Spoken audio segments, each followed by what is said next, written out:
Good evening. बहुत बहुत स्वागत है आप सबका। एक और फ्राइडे, एक और सेशन, एक नई इन्फॉर्मेशन के साथ हम आए हैं। आज हम बात करेंगे यूएसए में जो इंटरव्यू होती है उसको लेकर काफ़ी डाउट्स रहते हैं, बहुत सारी चिंताएं रहती हैं स्टूडेंट्स की, या इवन विजिटर वीज़ा की भी जो इंटरव्यूज़ होती हैं उसको लेकर।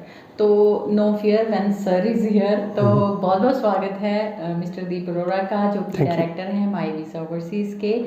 हमें आज गाइड करेंगे कि जो यूएसए में इंटरव्यू होती है उसके ऊपर किन चीज़ों का ध्यान देना चाहिए, कैसे प्रेपरेशन होनी चाहिए। जी सर, बहुत बहुत स्वागत है आपका। Thank you Sonia, thank you. और आपकी जो एनर्जी है, लास्ट टाइम भी मैंने कहा था कि हमें बहुत इंस्पिरेशन मिलती है। आज भी आप फुल ऑफ एनर्जी हो, और जैसे आप क्वेश्चंस लेके आई हो कि यूएसए में जो इंटरव्यूज़ होती हैं, लोग बहुत डर जाते हैं, चाहे वो विजिटर वीज़ा का हो, स्टडी वीज़ा का हो। उसका हमने एक स्पेशल सेशन रखा है। अगले 10-12 मिनट में हम इसके बारे में बात करेंगे। तो माई वीज़ा ओवरसीज़ लुधियाना घुमार मंडी से हम ऑपरेट कर रहे हैं, और सेकंड ऑफिस हमारा श्रीगंगानगर में, मिस्टर सिकंदर वहाँ से काम कर रहे हैं। और किसी भी किस्म की आपको कोई क्वेरी चाहिए होती है, कोई पूछताछ करनी है, तो मिस्टर सिकंदर को 10 से 6 आप कभी भी फ़ोन कर सकते हैं। और लुधियाना में आपने मुझसे मिलना हो तो 9815873700 पे कभी भी आप फ़ोन करके अपॉइंटमेंट ले सकते हैं। चलिए शुरू करते हैं कि यूएसए इतना भारी क्यों पड़ जाता है एक स्टूडेंट के दिमाग में या एक विजिटर के माइंड में कि सर 4 मिनट वहाँ पर खड़ा होना इतना टफ बन जाता है कि कैसे हम इसको झेलेंगे, जो क्वेश्चन आंसर है वो कैसे झेलेंगे। मैं आज इस चीज़ की गारंटी देता हूँ कि यदि आप 15 से 20 क्वेश्चन जो माई वीज़ा ओवरसीज़ के हैं, जो हम प्रिपेयर करवाते हैं from the last so many years, तो यदि वो आप प्रिपेयर कर लेते हैं, हमारी जो टीम प्रिपेयर कराती है, तो मैं समझता हूँ कि आपके चांसेस जो हैं वो मैक्सिमम हो जाते हैं। अब कौन कौन से क्वेश्चन वो पूछते हैं, देखिए ये क्वेश्चन नो डाउट कि आपके कस्टमाइज होते हैं, जैसे आपकी प्रोफाइल होती है वैसे क्वेश्चन पूछे जा सकते हैं। पर कुछ ऐसे जनरल क्वेश्चन भी हैं जो कि आपको मालूम होने चाहिए कि ये पूछे ही जाने हैं, इसके बगैर आपका कोई गुजारा नहीं है। तो सबसे पहले आज हम बात करते हैं स्टडी परमिट के बारे में, क्योंकि विजिटर वीज़ा में नो डाउट कि आप क्यों जा रहे हैं घूमना के विजिटर वीज़ा में क्यों जा रहे हैं घूमने के लिए, आपके पास पैसे हैं नहीं है, कोई आपको वहाँ पर जानते हैं नहीं जानते, उसके बारे में हम लास्ट के 2-3 मिनट में बात करेंगे। क्योंकि स्टडी वीज़ा का जो इंटरव्यू सेशन है ये थोड़ा सा टफ बन जाता है। तब इसलिए बनता है, कई स्टूडेंट कहते हैं कि बस वहाँ पर विदाउट प्रिपरेशन वहाँ पर खड़े हो जाए तो हम तो वीज़ा नहीं लेंगे। ओवर कॉन्फिडेंस भी आपको डिक्लाइनिंग मोड पे लेके जाता है।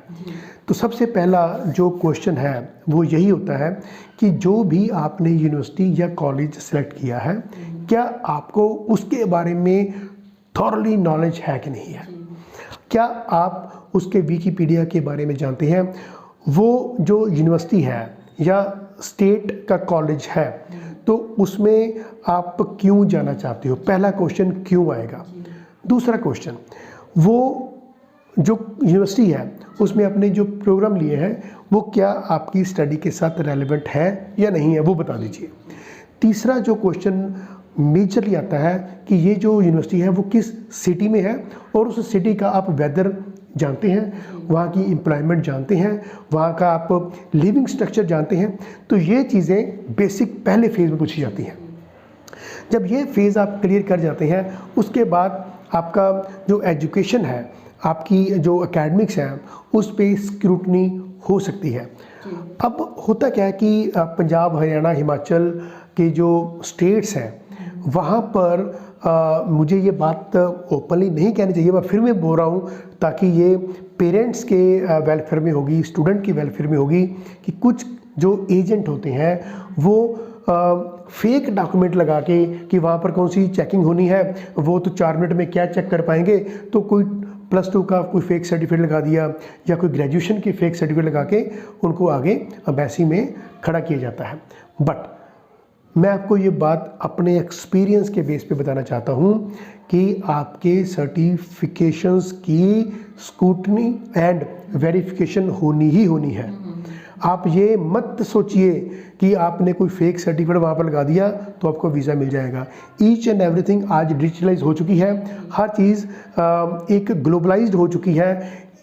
इंटरनेट में हर चीज़ का मालूम पड़ जाता है कि ये जो यूनिवर्सिटी से आपने डिग्री ली है ये फेक यूनिवर्सिटीज़ है। इसकी कौन कौन से मीडिया में कुछ न्यूज़ ऐसी आई हैं कि ये जो यूनिवर्सिटी है ये फेक सर्टिफिकेट्स प्रोवाइड करवाती है, या कुछ लोगों ने ऐसा नाम भी बदनाम किया था, तो वो सारा वेबसाइट पे आ जाता है। तो ये एक चीज़ अपने दिमाग से निकाल दीजिए कि कोई फेक सर्टिफिकेट्स आपके वहाँ पर काम आएंगे। नेक्स्ट क्वेश्चन, जब आपका सर्टिफिकेशन पूरी हो जाती है तो फिर एक बहुत ही ज़बरदस्त क्वेश्चन वो पूछते हैं कि आपके स्पॉन्सर करता कौन है, स्पॉन्सरशिप आपको कौन कर रहा है। आपके माता पिता हैं तो बोलिए, मान लीजिए कि आपके फादर आपको स्पॉन्सर कर रहे हैं, ये 20 लाख से लेकर 30 लाख के करीब अलग अलग यूनिवर्सिटीज़ कॉलेजेस में इसकी रिक्वायरमेंट होती है। तो मान लीजिए आपका 30 लाख रुपए आपने एक दिन पुराना शो कर दिया। अब आपने कहा कि मेरे फादर के अकाउंट में 30 लाख रुपया है। अब क्वेश्चन नेक्स्ट उसके साथ ही आ जाएगा कि आपके फादर की सालाना इनकम कितनी है, क्या वो इतना कमाते हैं कि आपको यूएसए में पढ़ाने के काबिल है, आप इंडिया में या अपनी होम कंट्री में क्यों नहीं पढ़ रहे।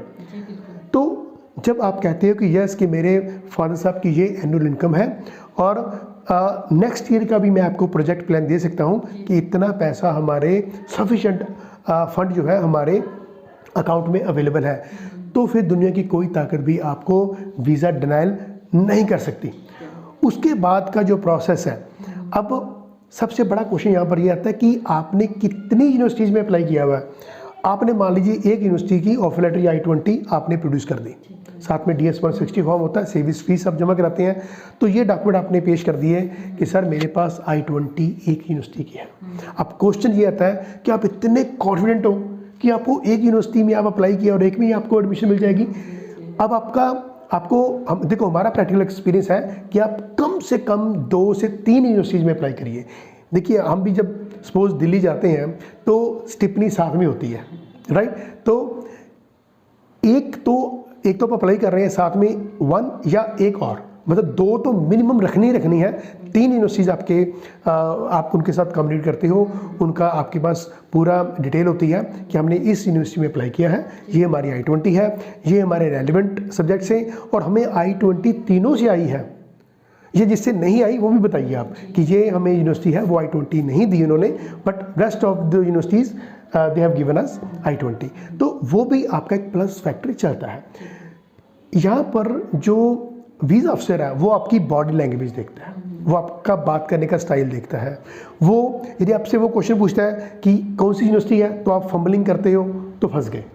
वो कहता है कि आपके स्पॉन्सर करता कौन है, स्पॉन्सरशिप किसने कर रहे हैं, आप कहते हैं मेरे फादर है पर उनकी एनुअल इनकम कितनी है, वहाँ पर फंबलिंग होती है, आप कहते हैं मुझे मालूम नहीं है, तो फंस गए। वहाँ पर आपको सिटी का नाम नहीं मालूम कि जिस सिटी में जा रहे हो, तो कहीं पर भी वीज़ा अफसर को ये मालूम होता है कि आपको कहाँ फंसाना है और कहाँ पर आपको डीमोटिवेट करना है, तो आपने हमेशा मोटिवेशन लेवल अपना बना के रखना है। तो यहाँ एक क्वेश्चन है कि SOP होता है इसमें? हाँ देखिए, स्टेटमेंट ऑफ पर्पस जो है ना, ये तो एक एकेडमिक सा पार्ट हो गया। देखिए LOR हो गया, जैसे आम यूनिवर्सिटीज़ में LOR लेटर ऑफ रिकमेंडेशन है, स्टेटमेंट ऑफ पर्पस है, CV है जो करिकुलम वाइटे है।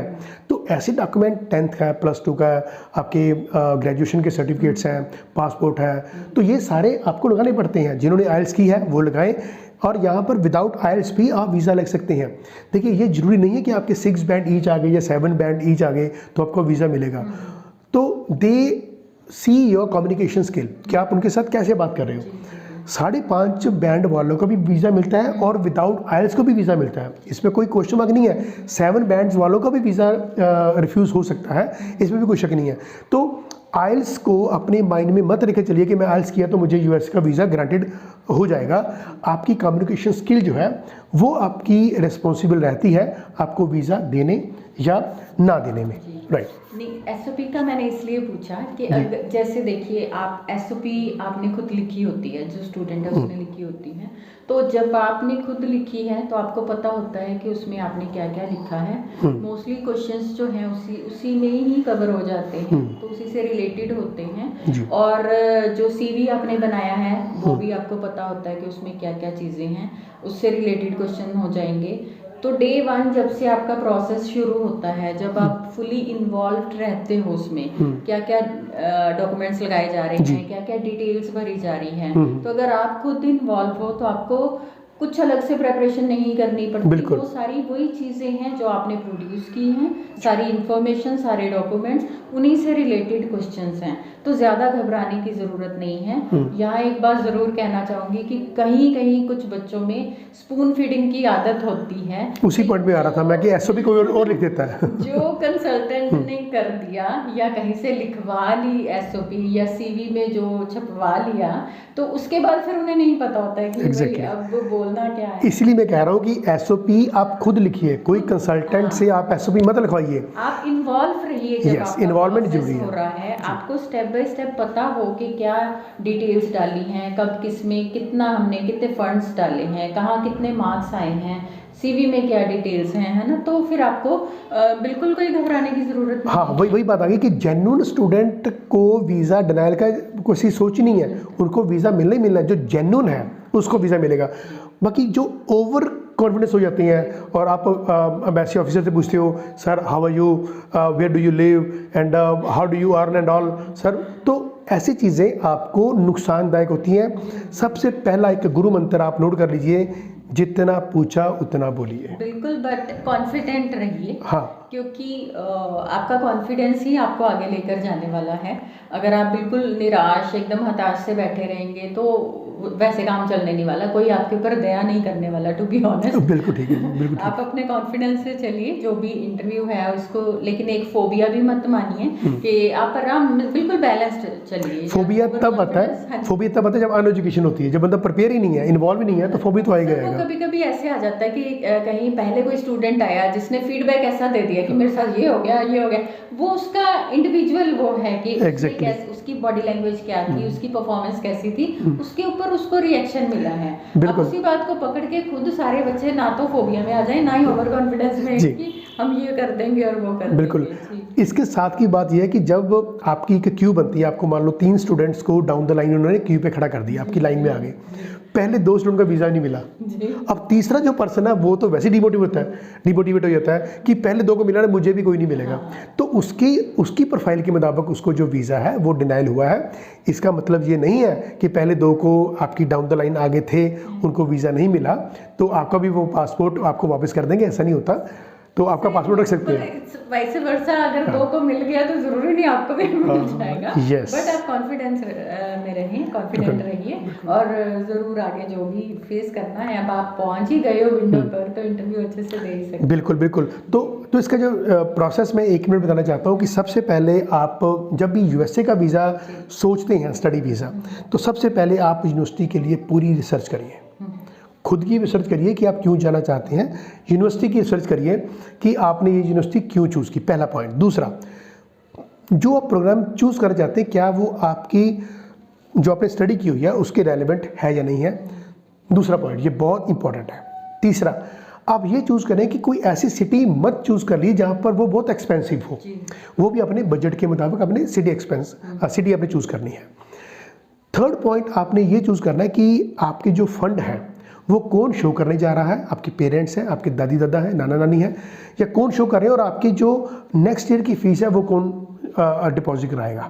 तो आपको फंडिंग के बारे में डे 1 से मालूम होना चाहिए, क्योंकि these questions can be asked.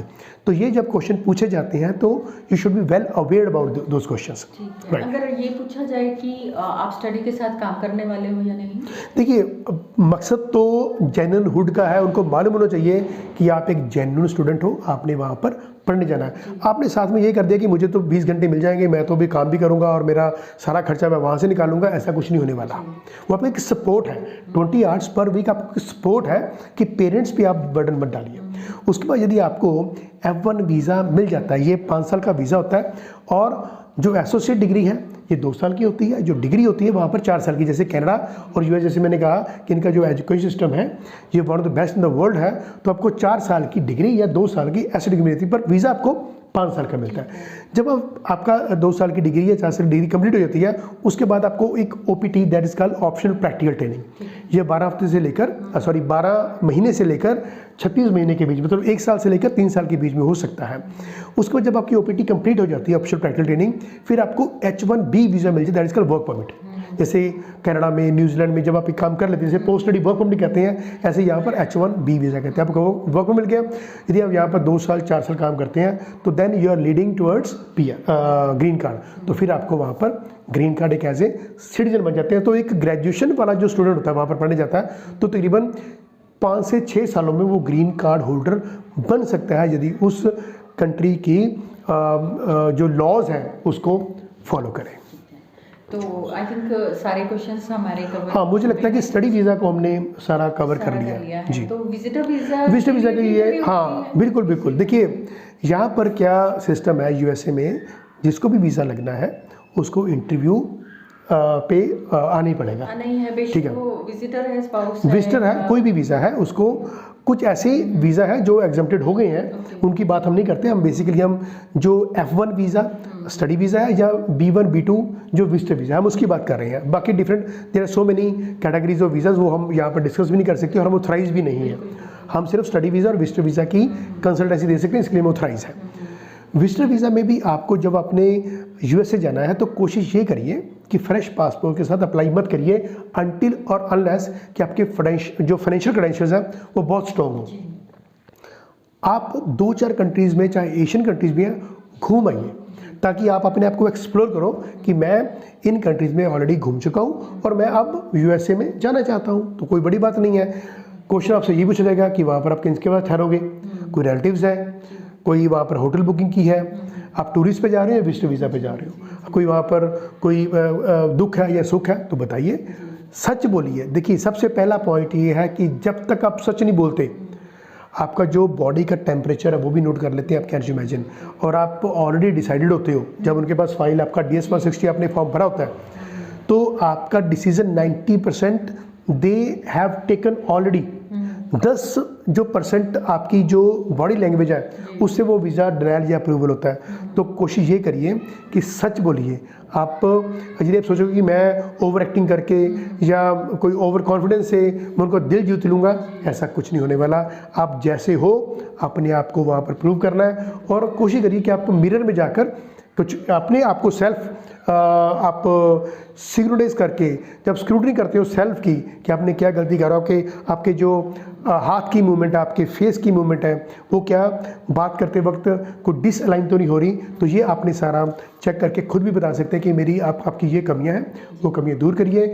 Reason मालूम हो, पर्पज़ मालूम हो, तो आपको विजिटर वीज़ा भी मिल सकता है depending upon your financial credentials. जी, बाकी हम तो जो इंटरव्यू की थोड़ी तैयारी कराते भी हैं और आदतन भी हम थोड़े थोड़े टिप्स देते हैं। एग्जैक्टली, यदि हमने लाइव होके टिप्स दे रहे हैं तो फिर कोई आएगा हमारे पास तो नेचुरली कि हम इससे ज़्यादा हम उनको एलैबोरेट करेंगे। बिल्कुल, जैसे कि प्रॉपर्ली आप ड्रेसअप होकर जाइए, कैजुअल ड्रेसअप ना हो, फॉर्मल हो, बहुत सारी चीज़ें होती हैं, सो मेनी फैक्टर्स, होते हैं जिसमें हम गाइडेंस दे देते हैं। तो आई गेस बहुत अच्छा एक सेशन रहा। कोशिश यही रहती है कोशिश हमारी होती है कि फुल इंफॉर्मेशन दे दी जाए, और लोग बहुत प्यार करते हैं। मैं आपको बता नहीं सकता, इतनी कॉल्स आती हैं, इतना आप हमें सपोर्ट करते हो, आप हमारी वीडियोस लाइक करते हो, तो इसका तो हम आपको दे ही नहीं सकते। आपका इतना आपको सल्यूट है, आपको दिल से सल्यूट है। नहीं, वही बात है जो हमें मोटिवेट करती है कि हम हर फ्राइडे लाइव आपके साथ जुड़ें, और हमारे लाइव्स के ऊपर भी बहुत लोगों को गाइडेंस मिलती है। और यहाँ एक छोटा सा पॉइंट ऐड कर देती हूँ कि अभी जो मार्च अप्रैल में बच्चों के फाइनल एग्जाम्स होने वाले हैं 10+2 के, तो वो पेरेंट्स अभी से हमसे गाइडेंस ले सकते हैं, कंसल्ट कर सकते हैं। थोड़ी सी आपकी भी प्रिपरेशन हो जाएगी, बच्चा भी मेंटली प्रिपेयर हो जाएगा उसके लिए। तो बहुत बहुत शुक्रिया सर हमारे साथ जुड़ने के लिए, और बहुत बहुत शुक्रिया आप सबका हमारे साथ जुड़ने के लिए। हम अगली बार फिर कोशिश करेंगे, एक अच्छा इन्फॉर्मेटिव सेशन लेकर आएंगे। तो अगले फ्राइडे हमारे साथ जरूर जुड़िए फेसबुक लाइव में। Thank you so much. Thank you ji.